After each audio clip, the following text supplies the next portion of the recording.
പൗലോസ് ഈ തിമോത്തിയോസിൻ്റെ സ്പിരിച്വൽ ഫാദറാണ്. മറ്റൊരു വിധത്തിൽ പറഞ്ഞാൽ തൻ്റെ ഒരു മെൻറ്ററാണ്. പക്ഷേ ഈ സ്പിരിച്വൽ ഫാദറായ മെൻറ്ററായ ഈ പൗലോസ് തിമോത്തിയോസിനോട് പറയുകയാണ്, നിന്നെക്കുറിച്ച് ദൈവത്തിന് ഭയങ്കര പദ്ധതിയുണ്ട്. ഈ തിരുവചനം പലരുടെ അനുഭവങ്ങളും ജീവിതങ്ങളും എഴുതി വച്ചിരിക്കുന്നത് അതുമായി നമുക്കൊരു സാമ്യമുള്ളത് കൊണ്ടാണ്. എവിടെയൊക്കെയോ അത് നാമുമായി കണക്റ്റഡ് ആണ്, നാമുമായി ബന്ധപ്പെട്ടതാണ്. നമ്മളുമായി ബന്ധപ്പെടാത്ത ഒരു ചരിത്രവും ഒരു സംഭവങ്ങളും വേദപുസ്തകം എഴുതിയിട്ടില്ല. അതുകൊണ്ട് ഉൽപ്പത്തി മുതൽ വെളിപ്പാട് വരെയുള്ള പുസ്തകം മുഴുവനും നമ്മളോടുള്ള ദൈവത്തിൻ്റെ സംഭാഷണമാണ്. അതെന്താ ഞാൻ അങ്ങനെയെന്ന് ചോദിച്ചാൽ, നസ്രായനായ യേശു കർത്താവ് ഈ ഭൂമിയിൽ 3.5 വർഷം ശുശ്രൂഷിക്കുമ്പോൾ തൻ്റെ ശുശ്രൂഷകൾ മുഴുവൻ എഴുതിയാൽ ആ പുസ്തകം ഈ ഭൂമിയിൽ ഒതുങ്ങുവാൻ കഴിയത്തില്ല എന്നാണ് പറയുന്നത്.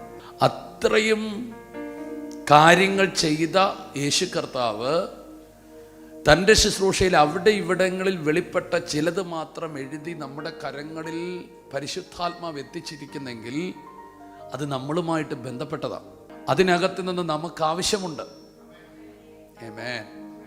അതുകൊണ്ട് നിങ്ങൾക്ക് ദൈവവചനം എവിടെ നിന്ന് കേട്ടാലും അത് നിങ്ങളുമായി കണക്റ്റഡ് ആണ്, അത് നിങ്ങളുമായി ബന്ധപ്പെട്ടതാണ്. അപ്പം അതുകൊണ്ട് ഈ തിരുവചനം പറയുകയാണ്, മകനെ, നിന്നെക്കുറിച്ചുള്ള പ്രവചനം ഞാൻ കേട്ടിട്ടുണ്ട്. അപ്പോൾ ആ പ്രവചനം കേൾക്കുമ്പോൾ എനിക്ക് മനസ്സിലാകുന്നു നിന്നെക്കുറിച്ചൊരു വലിയ പദ്ധതിയുണ്ട്. അപ്പോൾ ഓരോ പ്രവചനങ്ങൾ എന്ന് പറയുന്നത് നമ്മളെക്കുറിച്ചുള്ള ദൈവത്തിൻ്റെ മാസ്റ്റർ പ്ലാനാണ്, ഫ്യൂച്ചർ പ്ലാനാണ്. ആമേൻ. പക്ഷേ ആ പ്രവചനം കേട്ടതുകൊണ്ട് അതൊരിക്കലും നടപ്പിലാക്കണമെന്നില്ല.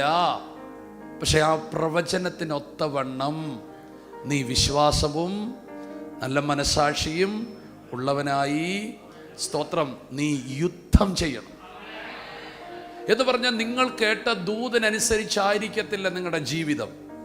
നാം കേട്ട ദൂതനുസരിച്ചായിരിക്കത്തില്ല നമ്മുടെ വ്യക്തിത്വം. നാം കേട്ട ദൂതനുസരിച്ചായിരിക്കത്തില്ല നമ്മളുടെ സാഹചര്യങ്ങൾ. പക്ഷെ അതിൻ്റെ നടുവിൽ നിങ്ങൾ നല്ല മനസാക്ഷി ഉള്ളവരായി, നല്ല വിശ്വാസമുള്ളവരായി തീർന്നില്ല. ആമേൻ. ഒരു പടയാളി യുദ്ധം ചെയ്യുന്നത് പോലെ മല്ല് കെട്ടി നിങ്ങളുടെ വാക്തത്വത്തിലേക്ക് നിങ്ങൾ കയറണം.